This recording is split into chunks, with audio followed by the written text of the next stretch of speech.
Le Nigeria est depuis quelque temps confronté à des attaques menées par des bandes armées et des organisations terroristes dans différentes régions du pays.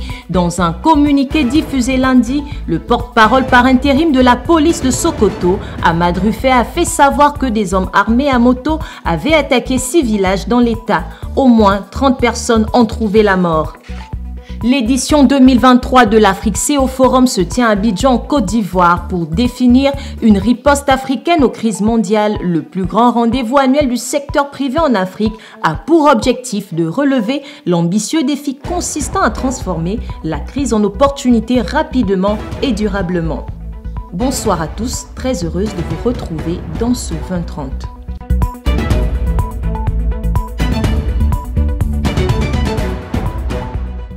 C'est le grand rendez-vous des patrons. La Côte d'Ivoire accueille depuis le lundi 5 juin et ce jusqu'à ce jour l'Afrique-CEO Forum, le plus grand rendez-vous annuel du secteur privé à Abidjan. 1800 chefs d'entreprise, investisseurs et décideurs politiques venus d'Afrique et du monde entier discutent de l'avenir de l'économie africaine.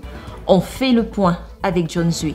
Considéré comme le Davos africain, l'Africa-CEO Forum va désormais se tourner vers le secteur privé pour assurer les moyens de sa souveraineté économique et permettre l'émergence de nouveaux champions africains.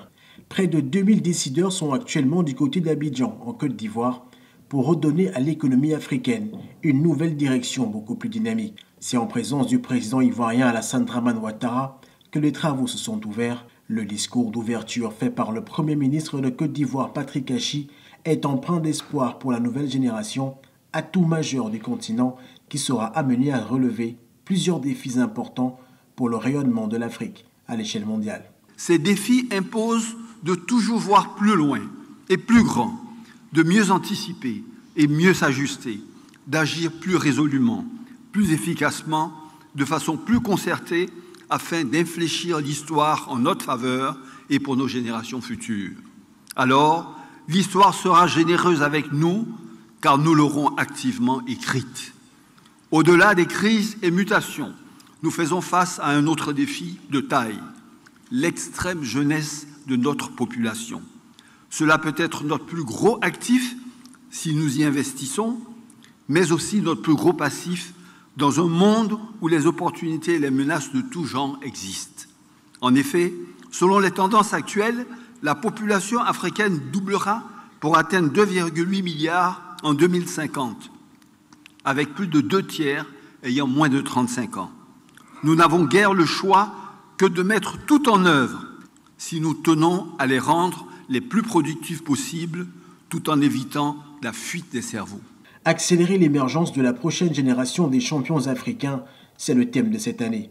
Et pour y parvenir, il va falloir, selon les patrons d'entreprise, développer les infrastructures, imposer un climat des affaires plus attractif pour permettre un investissement beaucoup plus accru dans des secteurs comme l'agriculture, l'énergie ou encore le numérique, un secteur qui nécessite une attention particulière et qui sera l'avenir du développement axé sur la jeunesse.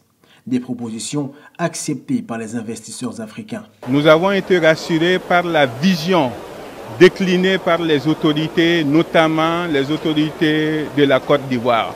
C'est aussi l'occasion de faire l'état des lieux parce que l'enjeu, c'est le développement de l'Afrique et chacun doit y apporter sa contribution. L'Africa-CEO Forum, dans sa 4e édition consécutive à Abidjan, capitale économique ivoirienne, figure parmi les rendez-vous majeurs du continent. Les échanges entre hommes d'affaires permettraient à long terme de stimuler la croissance économique et l'édition 2023 s'avère être le point focal d'une vision destinée à pondre le cap d'une destination censée redonner à l'Afrique un souffle nouveau. Et cela passe par le secteur privé, le point de départ du cycle de développement voulu par les dirigeants africains.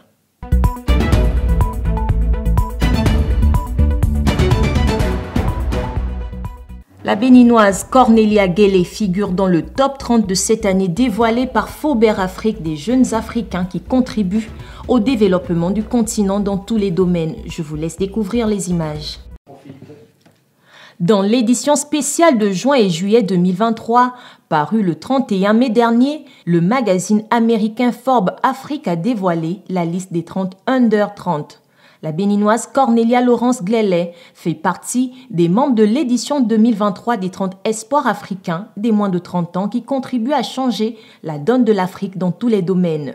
Sur sa page Facebook, la jeune femme de 25 ans a étalé auprès de sa communauté son bonheur de figurer parmi le top 30 annuel de Forbes Afrique. Je suis heureuse et très fière de vous annoncer que je fais partie du classement qui sélectionne chaque année 30 jeunes Africains qui font bouger le continent et qu'il faut suivre. J'avoue, c'est très flatteur de s'y retrouver, surtout que je suis aux côtés de plusieurs personnes que j'estime. Je suis très heureuse pour cette reconnaissance. Ça booste et je suis à mon tour reconnaissante envers toutes les personnes qui me soutiennent et me poussent. A-t-elle publié hier? À la fois journaliste, réalisatrice et promotrice du Festival international de films de femmes de Cotonou, Cornelia Glélé a récemment été nommée membre du comité d'appui au développement de l'industrie cinématographique au Bénin. Son parcours brillant, son impulsion professionnelle et son abnégation à valoriser l'industrie cinématographique et audiovisuelle africaine sont autant d'atouts qui ont sûrement milité en sa faveur.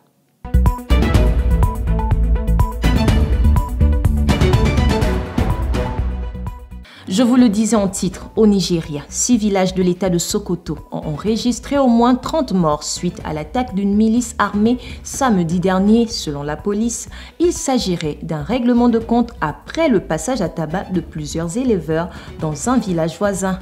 Michael Ba pour le récit. C'est dans le district de Tangaza, dans l'état de Sokoto, au nord-ouest du Nigeria, où au moins 30 personnes ont trouvé la mort suite aux attaques de plusieurs bandes armées samedi dernier.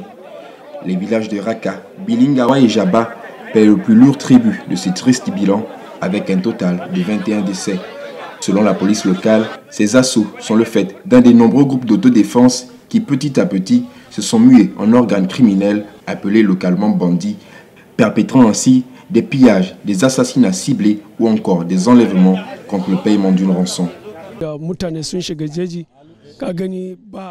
Les assaillants étaient furieux de notre refus de négocier avec eux et de leur verser de l'argent pour notre protection, comme l'ont fait d'autres villageois.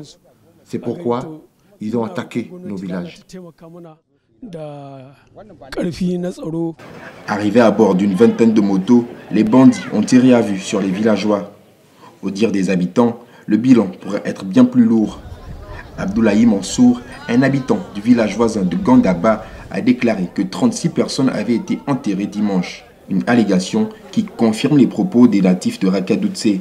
Bien que les motifs de ces attaques restent flous, la police privilégie la piste de représailles en réponse au passage à tabac de plusieurs éleveurs dans le village voisin d'Azam. Alors que le pays est en proie régulièrement à des violences intercommunautaires, Bola Tinubu, le nouveau président, a déclaré lors de son discours d'investiture faire de la sécurité sa priorité.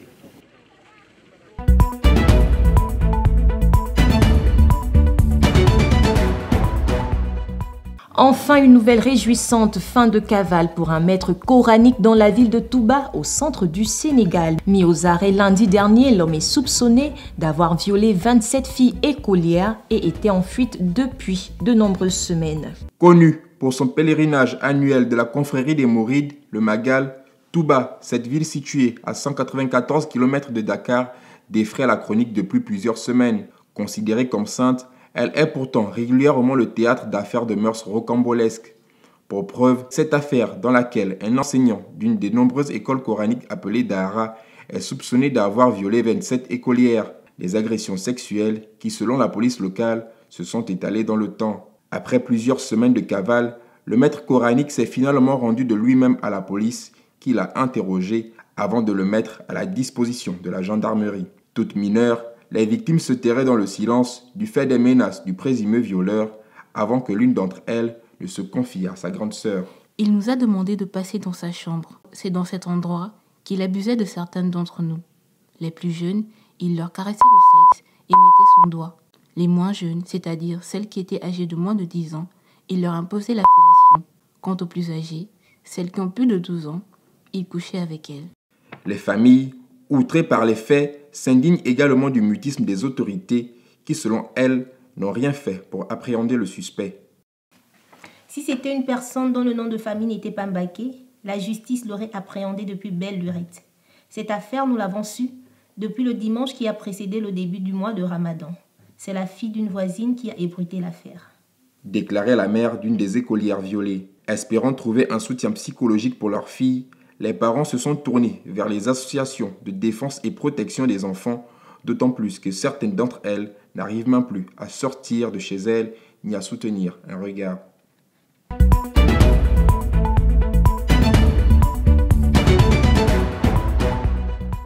Alors que le Soudan connaît une guerre sanglante depuis le 15 avril entre le général Al-Bourhan à la tête de l'armée régulière et le général Hamdan Daglo qui dirige les forces de soutien rapide, c'est plus que jamais la situation des réfugiés et des déplacés internes qui inquiète les organisations internationales et les ONG locales, particulièrement la situation à la frontière du Tchad.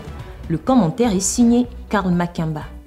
Dans les combats qui opposent depuis le 15 avril les deux généraux soudanais, c'est la situation des réfugiés qui inquiète le plus la communauté internationale et les ONG locales. Selon le dernier décompte du Haut Commissariat aux réfugiés, le Soudan fait face à plus de 1,2 million de déplacés, dont plus de 300 000 dans les pays voisins. Si l'Égypte connaît le flux le plus massif avec plus de 169 000 réfugiés, c'est surtout la situation des Soudanais au Tchad qui inquiète davantage le Haut Commissariat aux réfugiés. À ce jour, on compte plus de 100 000 Soudanais ayant franchi la frontière tchadienne via les localités de Ouadaï, de Sila et de Wadi Fira dans l'est du pays pour l'écrasante majorité venant du Darfour. Leurs besoins sont immenses dans une région austère et en proie à une forte instabilité au plan sécuritaire. On n'a ni eau, ni nourriture, ni matelas pour dormir. Certains sont malades et ont besoin de soins. On est fatigués et affamés. Impossible de retourner au Soudan, c'est trop dangereux. Ils nous ont tout pris, nous ont tiré dessus et ont brûlé les maisons. Les représentants du HCR s'alarment des risques pour ces réfugiés. La question d'eau c'est plus qu'urgent. On doit faire quelque chose parce que des pertes de maladies hydriques et des dysenteries, des diarrhées et consorts. C'est pourquoi l'urgence actuellement, c'est de pouvoir déplacer les réfugiés vers les zones à l'abri des risques. La saison de pluie arrivant dans les prochaines semaines, nous avons besoin d'une logistique massive pour déplacer les réfugiés dans des zones frontalières afin d'assurer leur sécurité et leur protection.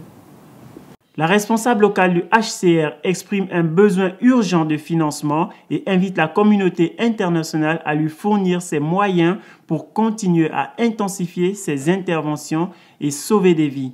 Les besoins exprimés pour venir en aide aux réfugiés arrivés au Tchad s'élèvent à 214 millions de dollars, dont 72,4 millions pour la réponse d'urgence à la crise des réfugiés fuyant le conflit au Soudan. À titre de comparaison, en février 2023, les États-Unis avaient déjà fourni à l'Ukraine plus de 43 milliards de dollars d'aide militaire, 24 milliards de soutien financier et 3,7 milliards d'aides humanitaires, soit un total de 71 milliards de dollars. Le Royaume-Uni, pour sa part, en était à 9 milliards et la France à 1,7 milliard de dollars.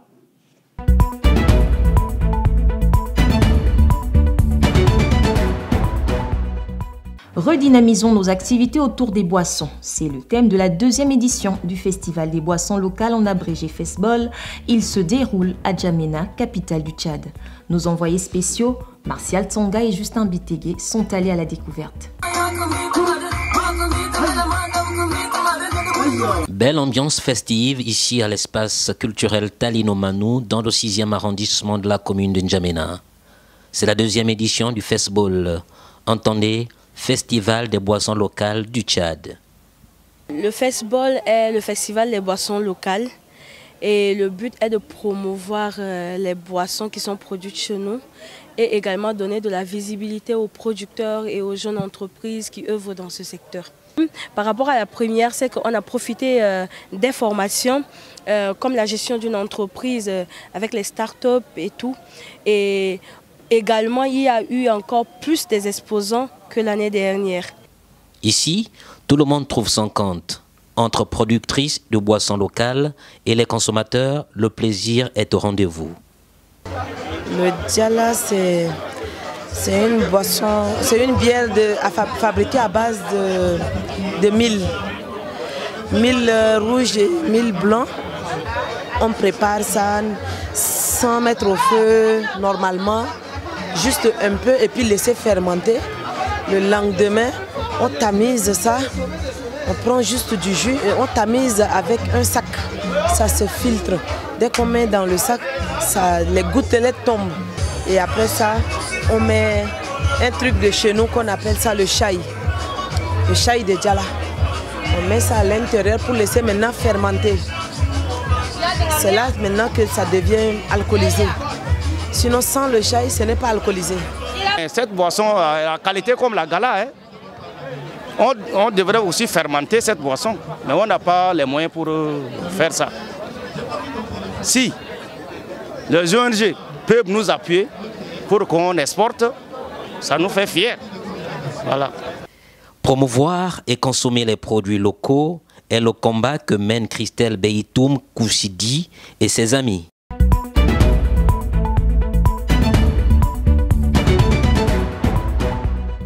Et pour la fin de ce journal, ils ont été 5 à briller de 1000 feux cette saison en Série A en Italie. Les joueurs africains se sont valablement distingués dans un championnat réputé pour être coriace sur tous les plans. L'Afrique a montré qu'elle avait du répondant et que la conquête des Alpes n'est que le début d'une ascension fulgurante. Le point avec John Zui. Rendre à César ce qui est à César, dans l'ancien royaume romain, on sait honorer les plus grands. Et l'un d'eux, cette saison en Série A, a été le plus grand parmi les géants. Victor Osimhen a été dominant de bout en bout.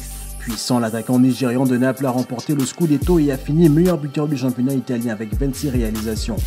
Devenant au passage le recordman du nombre de buts marqués par un joueur africain sur une seule saison de championnat en Italie devant un certain Samuel Eto'o qui avait réussi à inscrire 21, mais aussi meilleur scoreur africain de l'histoire de la Serie A devant George Weah. Aujourd'hui, le buteur masqué vaut 110 millions d'euros. Un autre Nigérian a également fait parler de lui. Ademola Lookman, l'attaquant de l'Atalanta de Bergame, a terminé 5e au classement des meilleurs buteurs avec 13 réalisations et serait le parfait lieutenant d'Osimhen au front de l'attaque des Super Eagles du Nigeria. L'ancien Everton a su faire son trou chez les Bergamasques. Après lui, on retrouve le Camerounais André Onana. Le gardien de l'Inter de Milan a réussi à s'imposer comme titulaire indiscutable devant le portier slovène Samir Handanovic. Ses prestations ont séduit plus d'un au point d'attirer les yeux des plus grandes écuries du vieux continent, dont Chelsea, prêt à mettre le paquet sur le lion indomptable.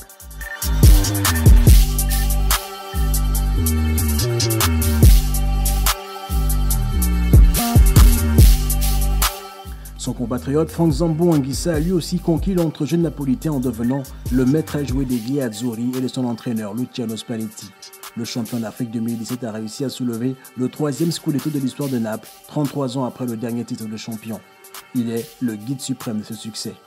Boulaye Dia, l'attaquant sénégalais de la Salernitana, est le principal artisan du maintien en Serie A du promu en inscrivant 16 buts cette saison.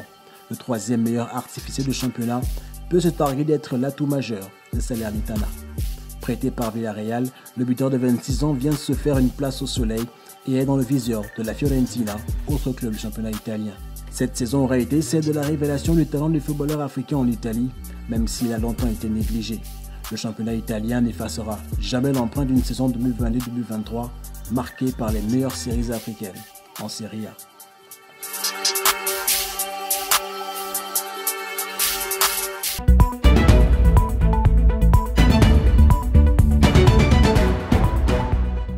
Fin de ce journal, mesdames et messieurs, merci de nous avoir suivis.